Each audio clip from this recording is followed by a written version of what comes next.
Gambia, Angola, China Holding, Gash, producers of the finest tomato paste in the Gambia. Jaja tomato paste, available in 5 kilos, 1 kilo and in sachets. For wholesale and retail, visit our factory at Banjulonding. We are also producers of Jaja mineral water, cool, clear and fresh. Gash, Gambia, Angola, China Holding, with headquarters at Fatu Golden Plaza, Mile 7, Bertel Harding Highway. Gash Group also provides the best security company, Gash Security, for your offices, warehouses, homes and personal property. Gash Group for all your construction projects, offering you quality water reticulation for your gardens, pump irrigation, tidal irrigation projects and all types of buildings. You can contact Gash on 396-7894, 700-8993, 373-0259. Visit us at Gash Global Group on Battle Harden Highway, Fatu Golden Plaza. Our website www.gashglobal.com. Gambia, Angola, China Holding, Gash.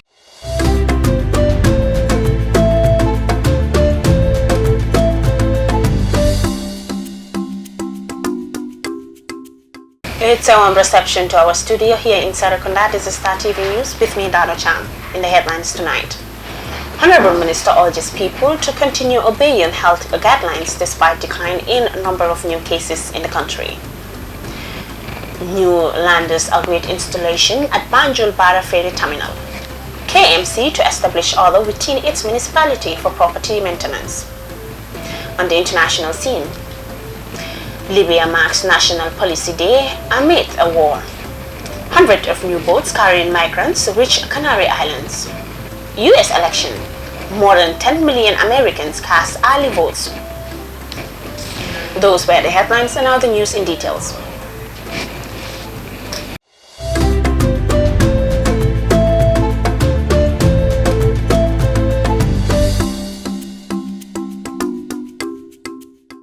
The Honorable Minister of Health, Dr. Ahmadu Samate, on Tuesday updates the public on the situation of COVID-19 in the Gambia and the current strategy being undertaken by his ministry to combat the COVID-19 situation in the country. Yamdo Koko reports. The Gambia's 168th National Situation Report issued indicated 3,636 confirmed cases with 118 deaths. Currently, the Gambia has only 12 cases on admission. No COVID-19 patient currently needs oxygen. COVID patients are still being diagnosed in all regions, even though the majority is in Western 1 and 2 health regions, which spans from Banjul to Kalaji, said the minister. Honorable Samate added that as the number of new cases being reported continues to decline, the Lumos temporal weekly markets across the country have been opened. However, the general public is urged not to be complacent and to take note of the health guidelines pertaining to the opening of Lumos, including the wearing of face masks. In this regard, the minister urges all Lumo market committees, traders, visitors and supervisory area councils to continue adhering to the Public Health Dangerous Infectious Diseases Protection Regulations 2020. Including the wearing of face masks, observance of physical distancing, provision of hand washing facilities, and regular cleansing of marketplaces. Including the wearing of face masks, observance of physical distancing, provision of hand washing facilities, and regular cleansing of the market areas. Furthermore, the Ministry of Basic and Secondary Education, in collaboration with the Ministry of Health, has developed guidelines for the safe reopening of schools based on a plan which will be implemented in phases. We therefore appeal to the school authorities, parent-teachers associations, mothers clubs, school management committees and guardians to support the full implementation of the recommended guidelines put forward by the Ministry of Health ahead of the reopening of the schools. Meanwhile, the minister mentioned that it is a crime not to wear a face mask in public places and the police will continue to enforce the decree. The Ministry of Health is extremely concerned that people have now decided not to wear the face mask in streets and other public places. We wish to remind the general public that the Public Health Dangerous Infectious Diseases Protection Regulation 2020 is still in place, and it is a crime not to wear the face mask in public places. The police will continue to enforce these regulations. We also urge each and every one of us not to be complacent, because COVID-19 is still around and there is a possibility of further spread if we continue with the current attitude of not wearing a face mask and not observing social distancing. We have seen a surge in the number of cases in many other countries when they had already thought that they have contained the disease. We do not want that to be the case in the Gambia. We therefore sincerely appeal to the people of this country to wear the face mask in public places. In conclusion, the minister said that his ministry is soliciting the continuous support and cooperation of the general public in its efforts to contain COVID-19 and also in the addressing of healthcare needs for the population. The Ministry of Health therefore appeals to the general public to adhere to the COVID-19 precautionary measures at all times. For Star TV, I am Yamunda Okuka. The Gambia Ports Authority, being the country's only ferry service providers, is strengthening efforts to elevate its standard of operation by procuring sophisticated ferry landers with due to be installed. The installation of these landers were delayed as a result of the COVID-19 regulations. However, the public relations officer of the Gambia Ports Authority on Tuesday informed Star TV in an exclusive interview about their plans regarding the installation process. Modi Elbati tells us more. The Banjul-Bara ferry crossing points serves as a chain link between North Bank and the South Bank of the River Gambia, as most of the people in North Bank commute to Banjul through the ferries in search of greener pasture, which made the ferry services very vital to the people of the two sides and the country at large. Notwithstanding, the ferry services have been enduring series of challenges. The latest among them was the devastating ram problems on both sides of the terminals. The Public Relations Officer of the Gambia Ports Authority, Modu Lamin Sanyang, said that the landers that are currently operating at the sites were installed in 1977 and were last rehabilitated in 2007. He also revealed that they have contracted a Holland-based company to build modern ferry landers for the Banjul and the Bara terminals, which are already in town waiting to be installed. Rehabilitation and maintenance cannot be sustainable because it is a matter of time.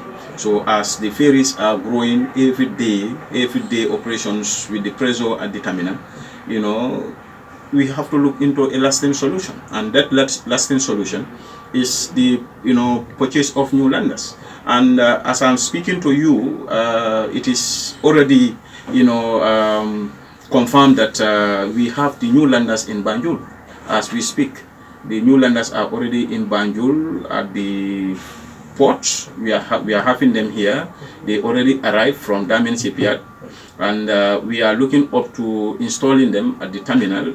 If you can remember, the management of the ferry services made public announcement to the public regarding the installation of the new landers, and we proposed the past on the 10th of August, which went all around the media to inform them that the operation of the ferry will hold for the installation of the new landers. But due to the surge of COVID-19, we realized that in the mid of August, the government came up with new regulations regarding the COVID-19, and as a result, our partners from Damen Shipyard also communicated to the management of GPA that there are experts who should have come to install these landers, will not be able to make it due to the emergency regulations in place, and this is affecting the whole world. And as a result, we hold it to see how best we do it in the future. So as we speak, recently we have the experts on the ground. They came last Wednesday, early October. They were in the country, they arrived, and they are right now trying to do some logistic positioning and see how best these landers will be positioned. First we need to establish that before we go out to the public to tell them that we are going to install them. So the experts, as we speak, are already on the ground to see how best these new landers will be positioned. So Piero Sanyang went on to shed more light on the effectiveness of these newly produced ferry landers, noting that they can be operated both manually and electronically when installed. Both the Hollandaise and the port authorities' technicians will be unanimously working in ensuring that they fix the new landers within a short period. Very well. We have technicians. Our own technicians are here. That is our technical department, headed by a technical director. You know, they are already here. They are all working hand in hand with the Diamond Shipyard. Remember, this is a contract between the Gambia Ports Authority Ferry Services and Diamond Shipyard. Diamond Shipyard is in Holland. You know, these are a company that has, you know, specializing in building of vessels or ferries in per se, and that is their area, and they used to do this in most parts of Africa, particularly in West Africa. So their materials are very good compared to, you know, Kunta Kinte that we just got from them. You know, and even prior, before Kunta Kinte, we got another one from them. So, you know, they are the one who signed the contract, and part of the agreement is to build the landers and install them. And that is why when the landers arrive, you know, people were too particular to ask, you know, why that you cannot install these landers. We said the experts who build the landers have to come and complete the agreement in the contract, because if we happen to go and tamper or to touch anything on these landers prior without their formal handing over to the management, any repercussion, the management will be responsible. You know, so that will be breach of contract per se. So we don't want to go to that level, but to give it time to make sure that the contract agreement is fulfilled. That is, during the period of installation of the new landers, ferry services will be halted until the installation processes are concluded. However, Mr. Sanyang urged the commuters to prioritize their own safety when using other means of transportation to cross during the installation period. For Star TV, I am Modu Elbaji. The Cardiff Municipal Council on Wednesday held a press conference to embark on enforcing the rules and regulations of its community, which includes the markets, sewage pipes, maintenance of property, removal of sand, sale of property, and control of animals, with they called bylaws. Our Sani reports. The council headed by the mayor worked to address some of the governance structure we have in our society, which result to the KMC bylaw, which is expected to be obeyed by the citizens, as it is the first comprehensive bylaw which the municipality has come up with. Lord Mayor of KMC, Honorable Talib Ahmed Bensouda, says they receive many complaints from members of the community about the lack of order, civil obedience and conflict between neighbors due to lack of local governance, which the constitution has not covered all those aspects, and the issue includes having ceremony or other events late at night without considering the neighbors, and by doing so, the person will face its penalties. Because this is not just about the council. Laws are laws.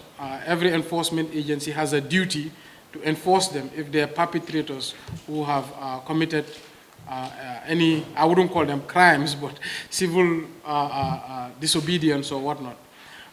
Secondly is, of course, our municipal police are at the forefront of this. We have almost about 150 men. The commissioner can correct me. But of course, that is not enough to police 50,000 residents and 500,000 Gambians. And this is why we have these partnerships with the rest of the security apparatus. So, of course, the most important thing here is community policing. Is us in the residents, us in our neighborhoods, to tell people when they are wrong. And if they don't listen, to report them to the right authority. I think this is what good citizenship is about, and this is what we will expect our residents of KM to do. Honorable Bensouda added on saying that they are expecting to partner their public relations with the media to share the information in all kinds of local languages so that people can absorb and understand it along with the community service. He also said that they have about 8 community centers where they will use to hold the events, and he disagreed with the word Gambians are not abide by any law. Bensouda says that people only behave however they want, only if there is lack of enforcement. Human beings are human beings. If there is lack of monitoring or enforcement, we tend to do what we like. We've seen it in our traffic. People park where they like. They do U-turns and turn in areas where they shouldn't. People throw trash all over the place. They put sand when they're building and block the road. It's because of a lack of these bylaws. So we expect our partners in the security sector, of course, will help us to make sure it's fully implemented. It will not be easy. Habits die hard, but it's up to all of us to understand that there's good in this and to really promote these bylaws and make sure people understand it and value it. I'm sure many times you have a party in your neighborhood and you want to sleep 2 a.m. in the morning, and that person who's holding a party doesn't have a permit. So this is why we bring these laws, to bring order. According to him, since they introduced the Mbalit project, now people are seeing the disappearance of illegal dump sites within the community. Bylaws are created by the council, he said, and they can remove or amend bylaws when future councils come. He also said that his council have done something historic which no council have ever done before, which is to create an office in every ward where citizens can reach to their ward leaders if there is any problem, and provide emergency numbers through Pura for any emergency. And there are different penalties that people are going to face when they disobey this law. Reporting for Star TV News, I am Awasane. Those were the local stories. We will be back with the international news after the short break. Gambia, Angola, China Holding, Gosh, producers of the finest tomato paste in the Gambia. Jaja tomato paste, available in 5 kilos, 1 kilo and in sachets. For wholesale and retail, visit our factory at Banjulunding. We are also producers of Jaja mineral water, cool, clear and fresh. Gosh, Gambia, Angola, China Holding, with headquarters at Fatu Golden Plaza, Mile 7, Bertel Harding Highway. Gosh Group also provides the best security company, Gosh Security, for your offices, warehouses, homes and personal property. Gosh Group for all your construction projects, offering you quality water reticulation for your gardens, pump irrigation, tidal irrigation projects and all types of buildings. You can contact Gosh on 396-7894, 700-8993, 373-0259. Visit us at Gosh Global Group on Battle Harden Highway, Fatu Golden Plaza. Our website www.goshglobal.com. Gambia, Angola, China Holding, Gosh. And now the news beyond our borders. Libya's internationally recognized government has put on a show of strength to mark National Policy Day. New recruits have taken center stage as the government battles various armed groups. Ajazila Malik Trainer reports from Tripoli. National Police Day is celebrated for the 65th time in Libya. In a parade organized by the Ministry of Interior, new recruits marched around Martyr Square in Tripoli. The aim was to show Libyans that the internationally recognized government in the capital is building up its security institutions. With their shiny new cars and smart uniforms, watched by leaders of the Government of National Accord and onlookers, the ceremony was broadcast on most TV channels here. I was very impressed. Our only wish is to have a good police force, an army that protects citizens. We want an end to war, to militias, and a safe and stable Libya. But the Tripoli government has a lot of work to do. Fighting late last month between rival militias around Tajura, east of Tripoli, resulted in the deaths of at least 4 men. The infighting highlighted the need for the government to come up with a plan to rein the militias in. The security challenges we face are unprecedented. The widespread availability of weapons and the political divisions have made the burden heavy on our police force. In this regard, we have initiated training course here and abroad to improve our capabilities. The difficult security challenges facing GNA leaders have caused them to turn to their Turkish friends. Turkey's leaders in Ankara are helping the GNA build up their military and police forces. Training courses both in Libya and in Turkey are part of a maritime and security agreement signed between the two governments last November. Ankara is backing the GNA in its conflict with eastern-based forces of warlord Khalifa Haftar.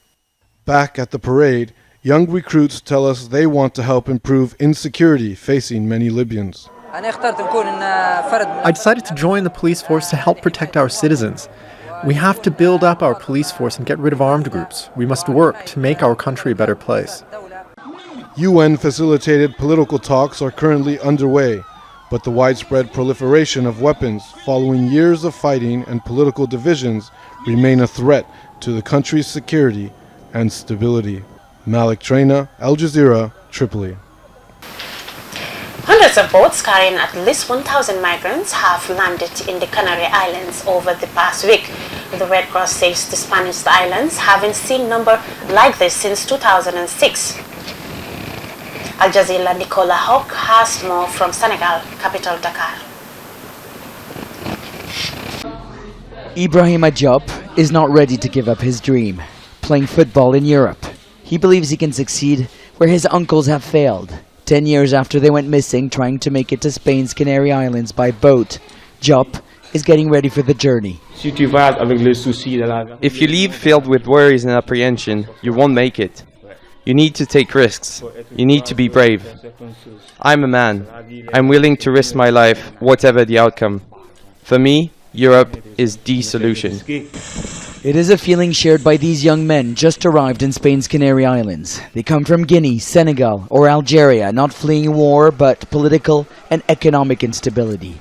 Now in the hands of Spanish border guards who will decide on their fate. While agreements between the EU and countries such as Libya, Tunisia, and Morocco mean there are less migrants crossing the Mediterranean, the Spanish Interior Ministry says they are facing an unprecedented surge of African asylum seekers coming through the Atlantic Ocean, with a 530% increase on arrivals this year alone. It's a week-long journey from the shores of West Africa to the Canary Islands in southern Spain. And it's on boats like these that migrants pile up. This is where they eat and drink. Sometimes they run out of petrol and they come back to shore. And while it is dangerous, the human traffickers that we spoke to that did not want to be filmed say there is no shortage of migrants willing to take this journey. Diop is packing his bags, some clothing, his football boots, and a prayer. Before leaving, he needs the blessing of the elders. Traveling to Europe costs thousands of dollars, a small fortune for these families. Mothers sell their land, even their jewelry, with the support of fathers. And from one day to another, we see young men leave in the pursuit of happiness. He has taken this journey before and failed. Faced with the shame of returning home empty-handed, he's convinced this time he will succeed. And ahead is the prospect of a new life. Nicholas Hawk, Al Jazeera, Dakar. Many U.S. states are seeing historic level of early voting 3 weeks before the November presidential election. More than 10 million people have already mailed in or dropped off their votes in the middle of the coronavirus pandemic. President Trump has rapidly criticized mail-in voting, claiming it leads to fraud. Al Jazeera Adi Glacher reports from Miami. On the first day of early voting in Georgia, people lined up for hours to cast their ballots. In some counties, voters reported waiting more than 10 hours. But it isn't just in-person voting that's shattering records across the country as people make their voices heard. More than 10.5 million ballots have already been mailed in or dropped off, a number that could see voter turnout the highest since 1908. Despite fears over the COVID-19 pandemic, long waits and technical issues in some states, early voting is hitting historic numbers. For me as a younger person, I am really ready and willing to stand out here and brave the cold and the COVID to make sure that my vote is counted. With so much at stake and President Trump's unfounded claims that mail-in voting could lead to massive fraud, there are problems. The Republican Party in California installed dozens of their own ballot drop-off boxes, virtually indistinguishable from boxes sanctioned by the state. Officials call them unofficial and illegal and have insisted they be removed. Those official ballot drop boxes go through a number of steps that are required in the law and regulations for installation, for security, for placement. So having these unofficial ballot drop boxes that anybody can go to unmanned and not meeting all those requirements is just not appropriate. According to the US Election Assistance Commission, the popularity of mail-in votes has been growing for years, but this year it may play into the hands of Democratic presidential nominee Joe Biden. Here in Florida, the number of early votes reveals a potentially worrying statistic for President Donald Trump. The number of Democratic voters who've cast their ballots early tops Republicans by more than 350,000, and this is a state the president must win. Many Republican voters don't trust mail-in voting, so those numbers will change as Election Day draws nearer. But the Biden campaign's push to get people voting early seems to be working. Make a plan to vote early and then get involved. I know you're busy. I know that. I know you're stretched so thin.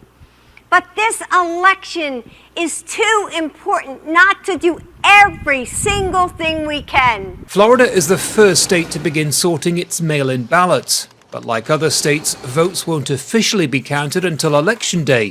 For now, only the computers know the results of what will be a historic presidential election.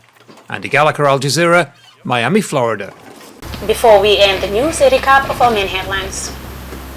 Honorable Minister urges people to continue obeying health guidelines despite decline in number of new cases in the country. New landers await installation at Banjul Barra Ferry Terminal. KMC to establish order within its municipality for property maintenance. On the international scene, Libya marks National Policy Day amid a war. Hundreds of new boats carrying migrants reach Canary Islands. U.S. election. More than 10 million Americans cast early votes. That's all for this edition of the news. Thank you for watching and join us for tomorrow's news.